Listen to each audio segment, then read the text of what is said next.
Hello, and welcome to Transition 101, hosted by the Autism Society of Greater Phoenix. My name is Olivia Fryer. The Autism Society of Greater Phoenix was established in 1973. We are a grassroots organization and the oldest autism organization in Arizona. We're families helping families. Today, we are going to talk about the transition to adulthood and discuss the resources and supports available as you begin a new stage in your journey. Before we begin, we would like to give a shout out of appreciation to the Arizona Coyotes and Arizona Coyotes Foundation. Because of their generosity and support, this recording was made possible. Go Coyotes! Let's go ahead and get started. The first thing to do when your child is turning 18, if they have already have DDD and Altics, they will have to be redetermined for DDD. And that's actually a brand new application. Most people don't realize that. And that means that you may or may not need a psychoeducational evaluation. If you do not have a MET and an IEP that is updated and accurate, you may need a redetermination diagnosis from a psychologist or psychiatrist. The way that you're going to know this is by looking at if you have enough material to prove that your child belongs in the program. As an adult with DDD, they have several categories that you have to look at. So we're looking at language, learning, self direction, self care, mobility, capacity for independent living, and then economic self sufficiency. Can they earn a living? With this new application, you have to be able to show that 3 out of the 7 areas are substantially limited. And so you want to be building a medical record. If you feel like you don't have enough reports that are going to demonstrate that, then I would suggest getting a new diagnosis and really scheduling that at 17 years old so that you know you have it for 18 because it can take some time to get that done. At the same time, you're going to have to decide if you want guardianship, supportive decision making, or just power of attorney. With guardianship, there's two different kinds. There's full guardianship or limited guardianship, and both involve going to court. Full guardianship requires a court evaluation and transfers full responsibility for medical, financial, residential, and many care decisions to another party.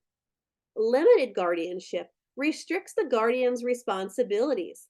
The guardian might, for instance, be charged with making choices that relate to healthcare and housing, with the ward retaining all other decision making capabilities. And again, requires a court appointment.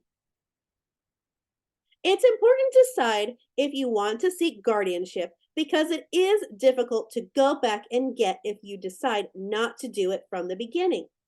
The first form you want to fill out from the court is to waive the fees.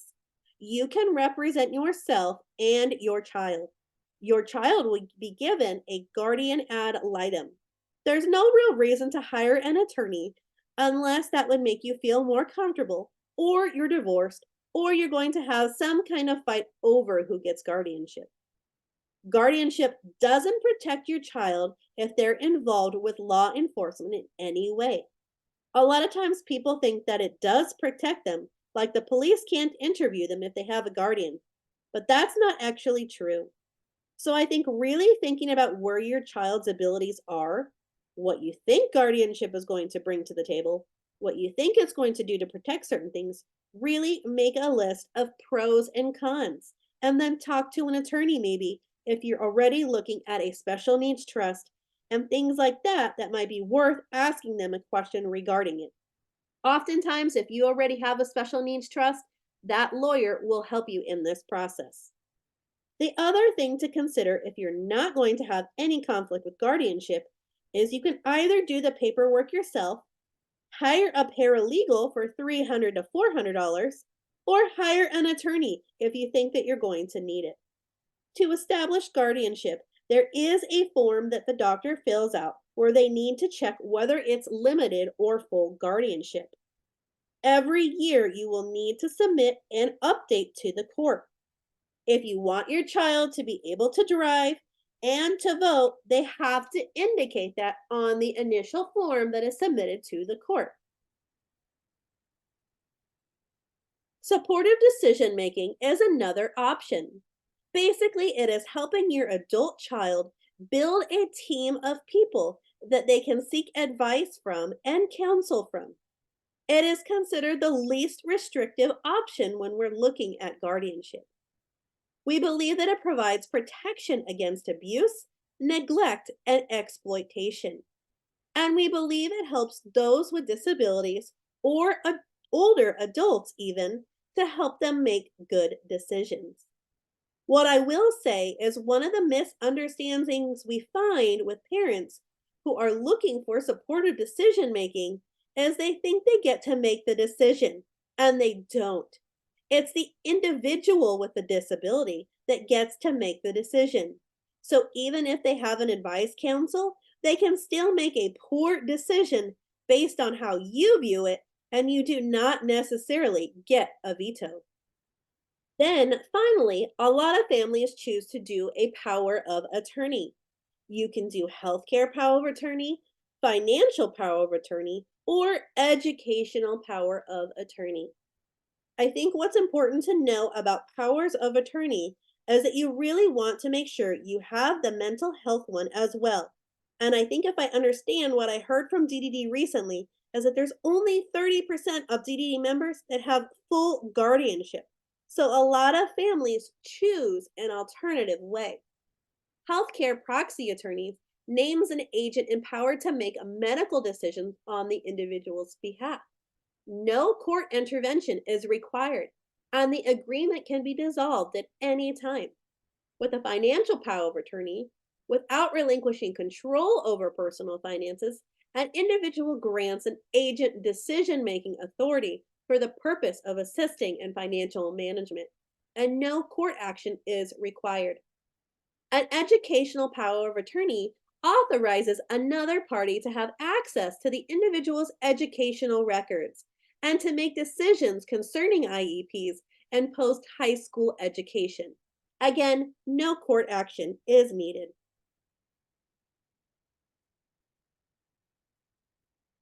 Healthcare, access or all text. So, we're going to talk a little about each of these. There's three Medicaid programs: Access, which is Medicaid for the low income, and then there's Alltex EPD, which is the medical insurance for the elderly or physically disabled. And then there's Alltex DDD, which is Medicaid insurance for the developmentally disabled.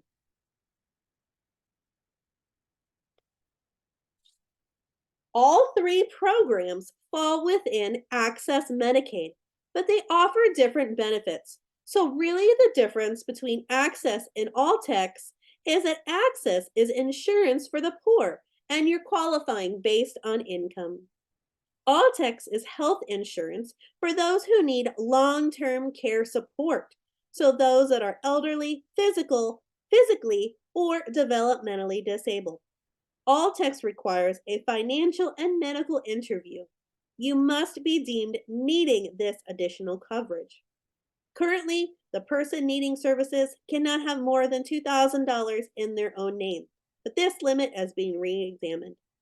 You'll also be asked a series of questions within the medical interview using an evaluation called the pre admission screening, the PASS tool. We have information about the PASS tool on our website, or you can attend our Autism 101 class for an in depth overview.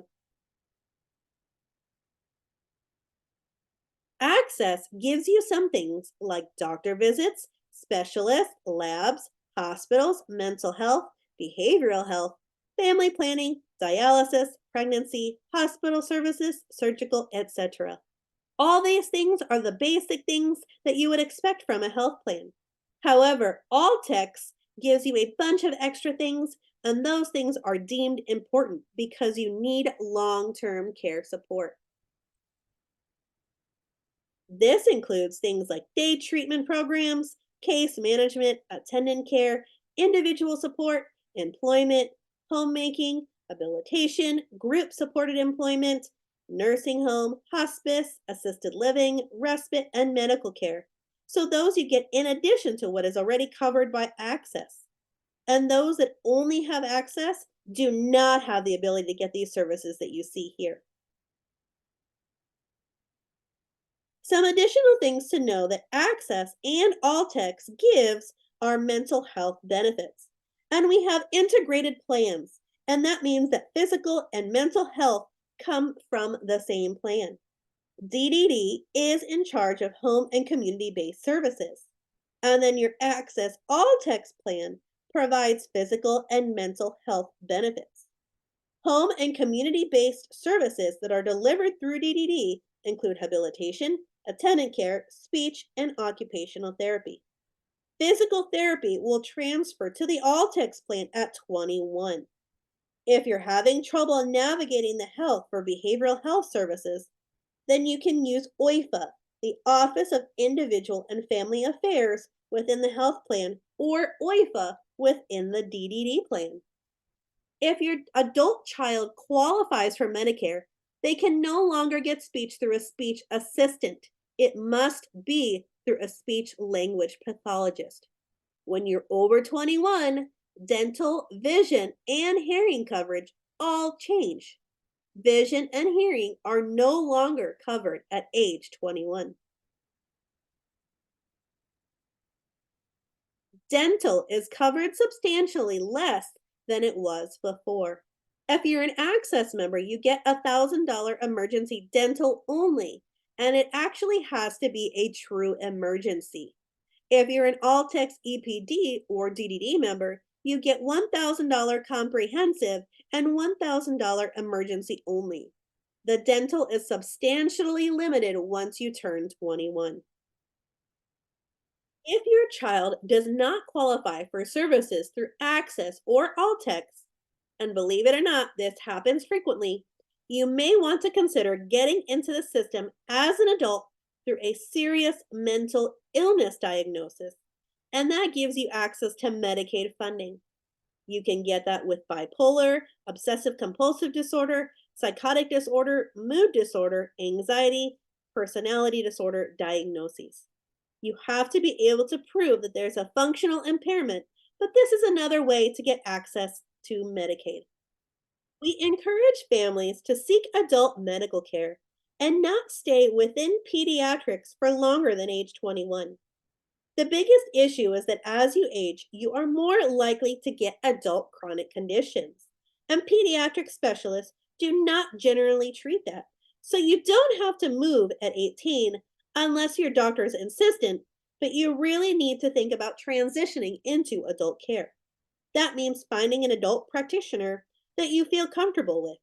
And we advise asking friends and family, talking to your current doctor, and creating a needs analysis for what you think you need and a primary care provider, and doing an interview process, checking with your insurance and such. There's a great program if you go to gottransition.org. They have a readiness quiz for age 12 on working on transition to adult care. Obviously, our children are not going to be ready to transition to adult care at age 12, and most of our kids probably aren't going to take that quiz. But as parents, we should take that quiz so we can look at what things we're needing for readiness to transition. And we can build upon those things into skills that we can work through in things like habilitation or ABA. And we can also add some of these things depending on how we phrase it into an IEP. So there's actually an entire resource kit at gottransition.org, and I encourage everybody to check it out. The biggest social emotional growth in terms of skills is between 20 and 30 years old. Individuals start gaining skills and catch up with their peers. There are so many things that we hope our children can do, and maybe they won't do it at age 20, but maybe they'll do it at 25, 26, or 28. Should my child drive? There's a lot of things to consider. And when I can tell you there's a couple of programs in Maricopa County where they'll do a readiness for driving. And that's a good way to see if you think your child's ready. And things to consider about driving is when you drive, you basically have to guess what every other driver is going to do. So you really have to have a sense of awareness and be able to predict what other people will do. This is sometimes challenging when you have autism. So we would encourage you to talk to your pediatrician, your occupational therapist, speech therapist, your psychologist, your counselor on what they would think the child's ability is for driving.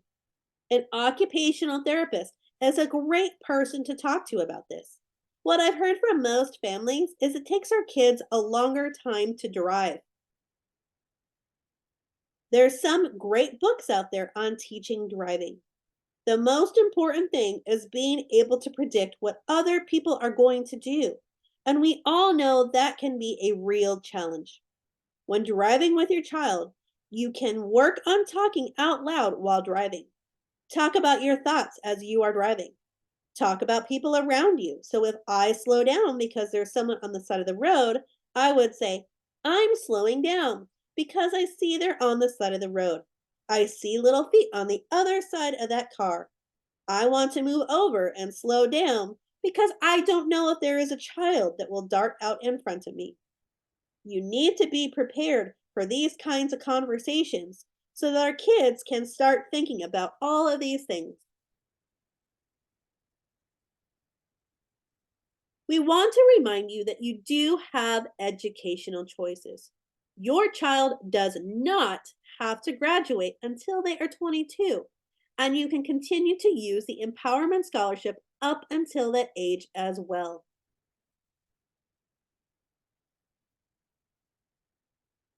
An empowerment scholarship offers families a choice for education and gives your child 90% of the funds they would have received in public schools. Be aware you are waiving your rights to public education, and applications are accepted year round. You must have a current MET or an IEP, and funds can be used for private schools, tutors, therapies, homeschool, etc. You can also use the funds until the child completes 12th grade up until the age of 22. When should your child graduate? That's really dependent on their abilities, their needs, and their goals. A transition IEP should be started at age 14. Your child should be participating in their IEPs at this time. The IEP should have transitional goals and a transitional plan. And just because they're meeting certain classes doesn't mean that they're meeting all their goals and plans. So we want to make sure that we're looking at that. If the school tries to force you to graduate your child, you can get an emergency IEP because that's actually a change in circumstance. We would advise you to do that to make sure that the child's really ready to graduate. There is no federal or state law requirement that IDE eligible students with disabilities must graduate when they meet the minimum required credit hours. You can find more information on this at arizonadisabilitylaw.org. There's a bunch of different programs out there about transition. So there's transitional things you can be doing in the school. There's transition things you can be doing with DDD as well. All of these transition goals should be started at age 14, 16 at the latest. Remember, your child is supposed to be involved with the whole process, and it should be a coordinated set of activities with SMART goals that are measurable and attainable, and it should be centered around education, employment, and independence. So, what comes next? Are we going to do employment, college, folk rehab?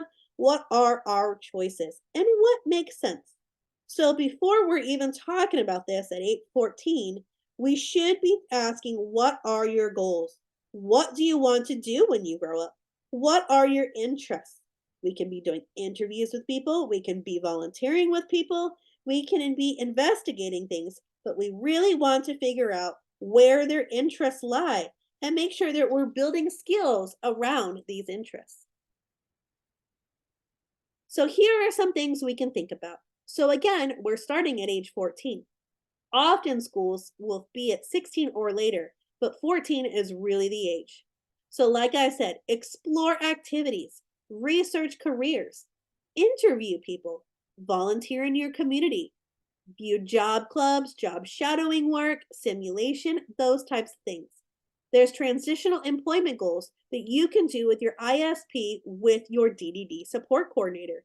You can talk to a school counselor or Arizona at Work and Voc Rehab before your child graduates high school.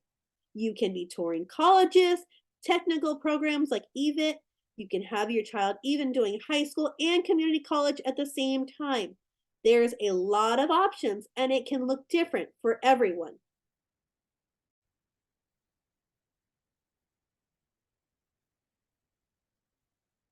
Additional services that are available are pre employment transition services. These are also available through DDD. These services look at work based learning, work readiness, counseling, job exploration, etc. So, who qualifies for pre ETS? In Arizona, anybody that has a disability, whether they're in public, private, charter school, homeschool, voc rehab, in college, have a GED, they all qualify for this as long as they have a documented disability, and that includes having a 504 or an IEP.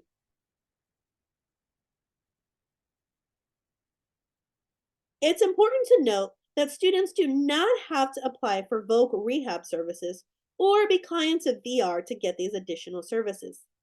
DDD has services a lot of people don't know that you can get. For example, employment services and supports within DDD. They have a variety of systems. What I encourage people to do is to get on DDD's website and read the policy manual around the certain service that you want. Know what policy manual says, know how to ask for it. Also, you can look at the provider manual for that same service and see what the requirements are for the provider. That information will help you access the right service and best service for your child. Vocational rehabilitation. You can apply for a voc rehab. You have to show that you have a physical or mental impairment. It has to be substantial and impeding your ability to be employed. VR services will help to prepare for, secure, retain, and regain employment. There's three priority levels when it comes to VR.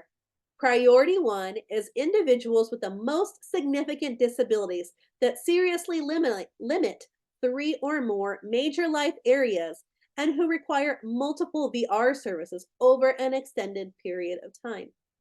Priority two is individuals with significant disabilities that seriously limit one or more major life areas and who require multiple VR services over an extended period of time.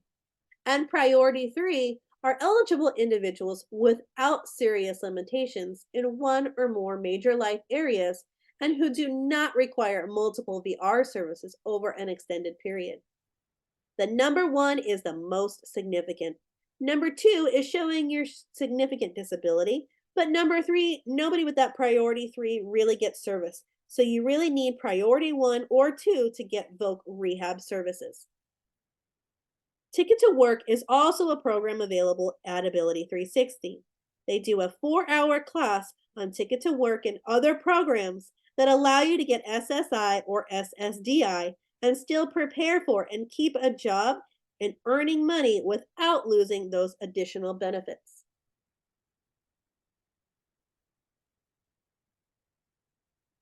Some advice from other parents: Voc Rehab is only as good as your case manager and job coach. It can take up to 2 years to get. If your child's not ready for a job, they can help them find a volunteer position. If you're ever told that your child's not employable, that's the wrong answer. Voc Rehab is not supposed to be giving you that answer.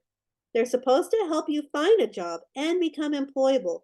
So once you get a job coach, the job coach will help them find a job, be ready for the job, keep the job, that whole thing.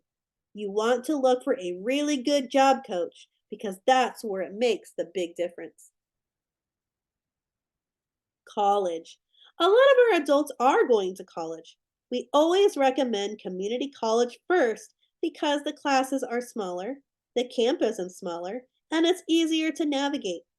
The biggest challenges we see with people on the spectrum is not the ability to do work, but time management, executive functioning, and the social and emotional aspects of it. When you look at the research of how well our kids do in college, we see some disturbing things. We see joining cults, drug use, mental health breakdowns, and we see most of this because they're so desperate to fit in, to have friends. And it's much more complex to do that in a college setting. So we want to make sure that we're providing enough social emotional support for our adult children. And we want to recognize that none of the universities have a program that does that. U of A SALT program does not provide any real value when it comes to social and emotional support, and neither does ASU. And every one of my kids' friends who went there had substantial issues that we would have never guessed. Almost all had to bring their child home for at least a year, put them back together, put them back in school so we could get them graduated. Lots of challenges. And again, it's not about doing the work, it's about fitting in socially and emotionally. So, colleges, whether they be community college or regular college, have a disability resource center. You either need an IEP or you need a psychoeducational evaluation within 2 years to apply for accommodations. They are fantastic. However, the only thing they really can't do is provide that social emotional support that they so need. And again, Voc Rehab can help pay for college tuition. The challenge with many college graduates is the same challenge that we have all had with our population, which is being able to get jobs, hold jobs, and keep jobs. There is a substantial number of people who are college graduates who are either underemployed or not employed. Currently, the Peers for Careers program at UCLA is doing a 20-week program to assist those graduating from college to make that successful transition. They do resume building, interviewing, navigating, job training, job coaching, executive functioning, all of this. And they have a research group right now. So you might be able to apply for that and not even have to pay for the program. We love the peers program. They also have peers for friendship, peers for dating. We have all of this information on our website under our resources tab. Okay, now on to government programs. You can look at transportation through Valley Metro. It's seriously only as good as the area that you live in. Some people have amazing services and other people do not. So it's really based on the address of where you live and what's around you. They have bus and light rail services, travel training, ADA paratransit support, and they have this Uber program where you pay $4 in Uber and you can go up to 75 miles. A lot of families like this, but like I said, it really depends on the area that you live in where how good the program is. A lot of people will apply for Social Security when their child turns 21. You're going to need to apply for both programs. You'll apply for supplemental security insurance that is needs based, and your resource limit has to be currently under $2,000. If you get it, you qualify for access, and the maximum monthly benefit is $914. That went up in 2023. You're also going to want to apply for SSDI. That's based on work history and work credits. Your child will absolutely not qualify for this program, but the government always requires you to apply for every program you might qualify. So when you apply for SSDI, you'll get an automatic denial for that program. And that's okay because you'll still be considered for the SSI program. For supplemental security, that's designed for the disabled who are low income, low resource. You do not have to have worked to qualify for this program. You have to make the case that your child is not able to support themselves. You submit a packet of information to Social Security that supports your assessment. Social Security is then going to collect all this information from providers. So here's where you're going to apply. You're going to apply online, and it's fairly easy. One thing the family has told us is a lot of times when they were denied, it was because they did not get the reports that they needed. So you want to make sure that every provider that has a report that's going to benefit your child getting SSI, that they actually submit their report and that Social Security gets it. So you can ask Social Security for a fact sheet that you can give to each provider and make sure that they do it. Social Security will also contact those providers and try to get that data. Your job is to make sure that they get all the data they need to make that decision. And if they don't, your likelihood of you getting that benefit is very low. You absolutely want to make sure that you give them every single thing that is going to benefit you. The other thing we tell people is they should be seeing a counselor. If they have a counselor that they're seeing on a regular basis, that helps. If you have notes from a doctor, occupational physical therapist, all of that, the problem with the IEP we find is that a lot of families do the ESA program. So their IEP may be out of date. Their IEP may not meet the criteria that Social Security is looking for. So again, it's all about building a medical record and making sure that the last couple of years, so from 16 to 18, we're building that report. So if you're not going to have an IEP or MET, then you're going to make sure that you have a psychoeducational evaluation that notes every single thing that is going on with them and the accommodations that they need and how that looks for employment. It is very important that we're constantly building that record, or you're not going to get services. Autism is not a guaranteed diagnosis that they accept. If you get SSI, you need to make sure that you're charging your adult child rent. There's two different ways you can do it. There's fair share or rent as a tenant. For fair share, SSI officials will require you to itemize your household expenses and divide those expenses by the number of people living in the home. Rent as a tenant, you will need to charge rent to charge your child and an amount which you would charge anyone else for renting a room in your house. If your child lives rent free in your home, then SSI payments will be reduced by 1/3. So, again, you need to charge your adult child rent. Also, there is going to be a disability review and redetermination that happens every 1 to 6 years. So, you want to make sure that you're keeping records organized, constantly building on those records so that whenever you hear from them, you're prepared to respond.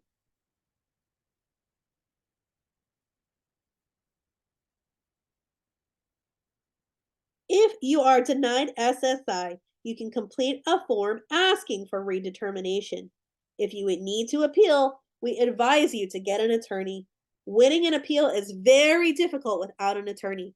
It's hard to find a good attorney, and mostly attorneys that do SSI work only get paid a certain amount. It's governed by the government. So, unless there's a place that does it all the time, they're not likely going to want to take your case. SSDI is cash benefits to someone who qualifies because they've worked or their parent has worked. You may be able to qualify for SSDI with fewer work credits. So if you're 24 and you've had 6 work credits within the last 3 years, you might qualify for SSDI based on your own work record. We actually know of several adults that were able to qualify for SSDI on their own work record, and they ended up getting SSI and SSDI because the minimum amount you're going to get is 914, and their SSDI was so low, that's why they got both programs. The Disabled Adult Child Program is from Social Security. Your child has to be disabled before the age of 22. They have to have one parent who's on Social Security retirement, SSDI, or is deceased. And they must be over 18 and they must be unmarried. The unmarried is very important. We know of a family who did not know that. They got married and they both lost their benefits, and it's not fixable. An annulment or divorce, none of that will fix it. You will lose the benefit forever. Basically, the adult child will qualify for the parent's record. They'll get half of the parent's work record without affecting the parent's benefit. If the parent dies or if both parents die, they get 75% of the parent's full work benefit. And that's important for long term planning.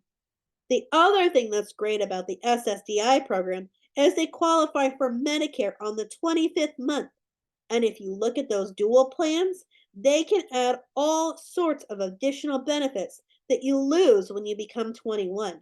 So there's some great things to it as well. Time for some myth busting. You can get SSI and SDI. There's a great DB 101 class that Ability 360 offers. You can't fully relax because you're going to have to be updating information and resubmitting information. You do get payback, and we have met one family who's been fighting for 3 years and were just approved, and they got $32,000. So, yes, you can get payback. You can qualify for nutritional assistance at 18. However, it's a little bit tricky. It's hard to separate homes if you're living at home. So if you get this, my understanding is you lose some benefits. Most families wait until their child is 22 when the federal government has set it up in a much easier way to separate out homes so you can have two homes and one setting. But really, you have to do that at 22. It can take 30 days to approve. You do get an EBT card and they do require an interview. If you don't do the interview, you are denied. The amount is based on your income, and there's a restaurant meal program that a lot of families say they really like to participate in. Housing choices. So, we're going to talk about housing, and unfortunately, there's not much good to say about our housing options. There's developmental group homes, assisted living, and nursing facilities, and are very rarely an option for our population unless they meet some serious criteria, and also same with intermediate care facilities. So the three that we're going to talk about, developmental group homes, and Section 8 housing. 90% of adults with autism do not live independently, and the same percent for those with high functioning autism, even though half have college degrees. So most adults with autism require some residential supports. And unfortunately, we just do not have a good setup for that yet. Hopefully, we're going to be able to make that change. Living with parents is great in a lot of ways, and lots of families prefer that. However, we do have to talk about the limitations. So the child will probably outlive their parents, and we need a plan for that. And we hopefully would want them to transition someplace where we would know they were happy and it was working. Living in a different setting might give them opportunities to have more peer involvement. Parents and the adult child might not have the same interests, same hobbies, and we as parents might interfere with our child's independence because we tend to take care of our kids more than we probably should. And you know these things happen. So it's really important that we think about a long term living arrangement that's going to work. Group homes, you can get them from the DDD website. It's usually 2 to 6 residents. The most is 2 to 4. The biggest limitation is poorly trained staff, high turnover, high risk of abuse, behavior problems, getting evicted, and the state does take 70% of their Social Security. The only way that we've seen this work highly successfully is when a few kids in high school and their parents got together. They found a group home that they all like, and the parents all put them in the same group home, with the parents rotating visits to that group home to make sure everything's going well. And that's actually worked fairly successfully, but it takes a lot of planning and a lot of effort to make that happen. Developmental group homes, that's when someone maybe lives with a typical family and they can be 1 to 3 DDD clients per home. They usually have fewer behavioral issues. People are generally happier with them than group homes, but both group homes and developmental homes are licensed by the state and they're reviewed every time twice a year. But that doesn't seem to necessarily improve their quality. So it's a very hit or miss, and you really have to pay attention. There's an independent design living arrangements that are also pretty cool. We don't see them happen very often because they're kind of inexpensive. And a parent might own a house or an apartment or condo, and you put 1 or 2 people in there and then you staff it part time, and DDD will pay for the part time staff. But you have to pay for the apartment or the mortgage, and they need to have less support than they would need in a group home. Pros and cons to independent living. Some advantages: less risk of resident to resident problems. If a problem develops, then staff is replaced and the adult stays in the home. Okay, so you have more consistency within that, but it could be less expensive as well. Okay? Or I'm sorry, more expensive. Some disadvantages is the client and the family is responsible for rent. There's less social interaction and limited staff training, which could lead to high turnover. Section 8 housing is a program that helps low income individuals afford housing and is funded by the federal government and the Public Housing Authority. There's a housing choice voucher program is the largest part of the program, and you pay about 30% of your monthly household income to rent in a privately owned house. You must be low income and a citizen or eligible immigrant. The housing authority does look at criminal background and credit reports, and most unfortunately have waiting lists, but being disabled can give you preference on the list. Always ask how the waiting lists work. We will frequently mention on our social media when we see that a section 8 housing waitlist becomes available. We have known families that have waited 8 years or more before they got accepted for Section 8 housing. Okay, so we're going to quickly go over some safety issues. If you have an adult that wanders, we just want to remind you that you need an emergency plan. You need to have a list of things written down where your child might go, if they're verbal or considered non speaking, if they communicate with an outcome, if they're afraid of things, if they might be violent, what their stims are. You can call the non emergency line in most areas in the valley and register your child so they know about your child, and make an appointment with the local police department so they get to know about your adult child. You should also contact DDD and your health plan to make sure that you're building capacity and skills around not wandering. Additional safety tips: you can get a medical alert bracelet, a location device. It's important to talk to your neighbors so that they're aware of your family, have alarms, those kinds of things. We do have people wander away, and last year, unfortunately, we had an adult wander away in the middle of the night and he was found deceased. So we just like to remind everybody that safety is an issue at all ages. And we do have a safety 101 class that you can take as well.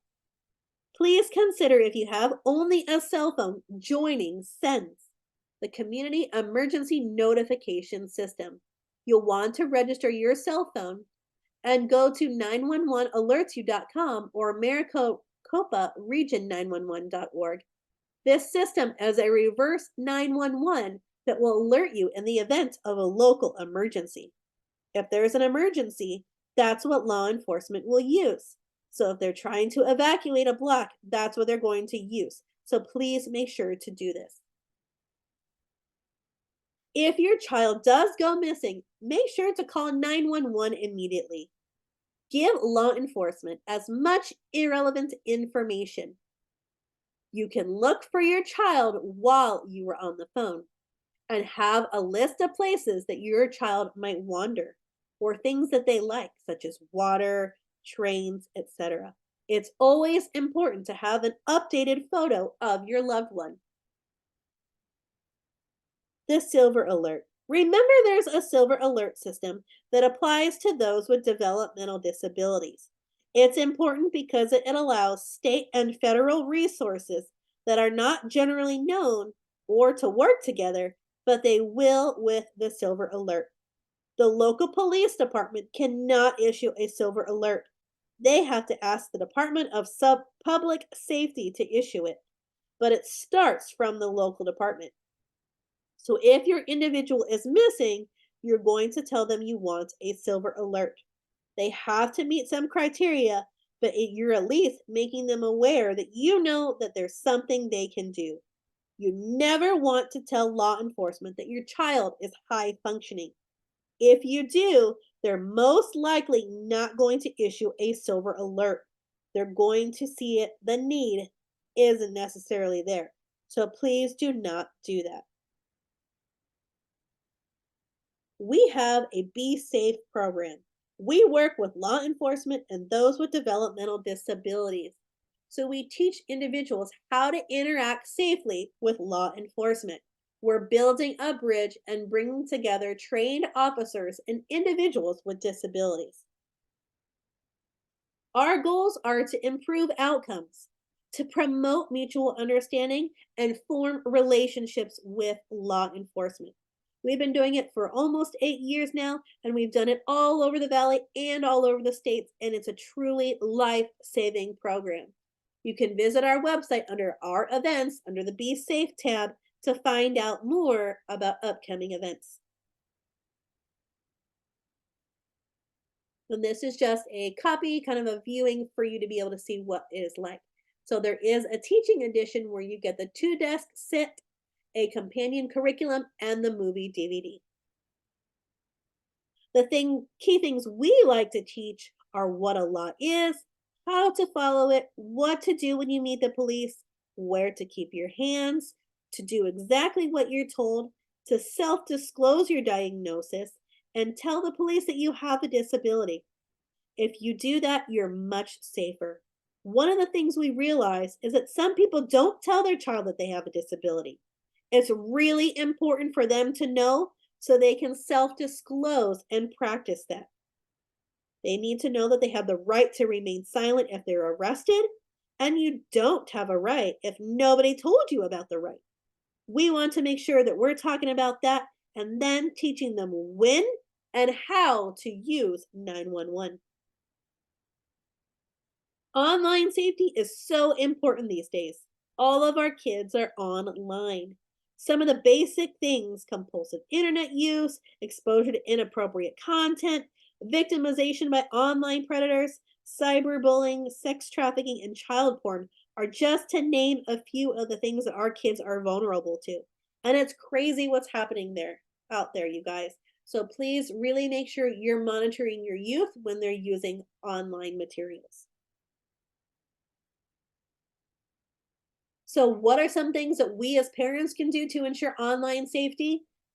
SARC has a fantastic online safety guide that you can download for free. We definitely advise you do that. We advise you to manage privacy settings so you can block inappropriate material. We have had families whose adult children have downloaded child pornography without even knowing they were doing it and are getting in trouble, or they're soliciting someone that they didn't even realize they were soliciting because they didn't even understand the word soliciting.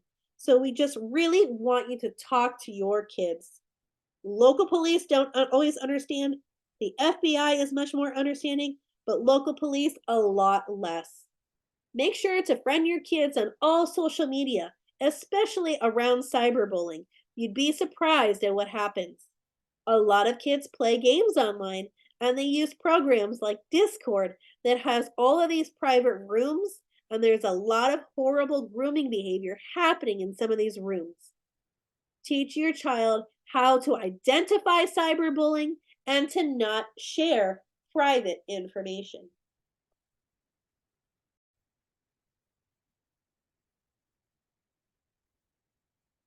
Safe online surfing. So, this is from Homeland Security, some of their advice. Do not give personal information to online friends, such as address, banking information, personal pictures, pet pictures, school address, social security number, none of that. Remember that anything you post is permanent. Even in Snapchat, people can take pictures of what you post. Be nice and protect your reputation. Do not download movies, games, or music. Discuss with your child what cyberbullying is and how to report it. And know that everything is traceable. A Homeland Security officer once told us that you can say something like, "You want to kill the president" in any game, in any online format, and it takes 45 minutes for them to be at your house, no matter where you live in the country. So we need to make sure that we're explaining that this is not a joke or something to joke around about. Never meet someone in person. Discuss identity theft, discuss porn, sexting, and online predators. The other thing I'll say about this is that we so often work with our kids with autism to fit in and make friends. And a lot of people have used ABA that really back in the day taught compliance. And what we're finding is that our adults are far more at risk because they want to make friends. They've been taught to be compliant, and we've never taught a program on how to identify a predator or how to keep ourselves safe from other people. We spend so much time on how to fit in, how to get people to like you, and not enough time on how to make sure that that person is a good person. How do you know if they're really a good friend? Maybe they're not the kind of friend that you want, that sort of thing. So, those are things we should be teaching our kids as well. Encourage mental health first aid. Some of this advice is that adults have shared with us. It's really important to teach them to embrace their uniqueness, consider a mindful practice, making sure that they're getting some exercise and eating well, embracing a hobby, and making time to relax. Teaching them how to relax because so often that's something our kids don't know how to do. And consider therapy. If you believe that your adult child is having a mental health issue, you should contact the health plan and ask for a behavioral health service. You could also notify your support coordinator or the Office of Individual and Family Affairs within DDD. Consider getting a medical evaluation to make sure there's nothing medically going on. 911 should never be a part of the crisis plan. So if that's ever something they say that they want you to do, that is not a crisis plan.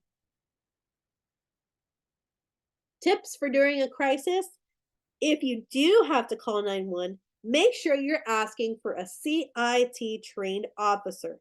By asking for a CIT trained officer, you're letting the system know that you have an adult with a mental health need, and they will try to send somebody who has 40 hours or more with additional training. Please try to remain calm.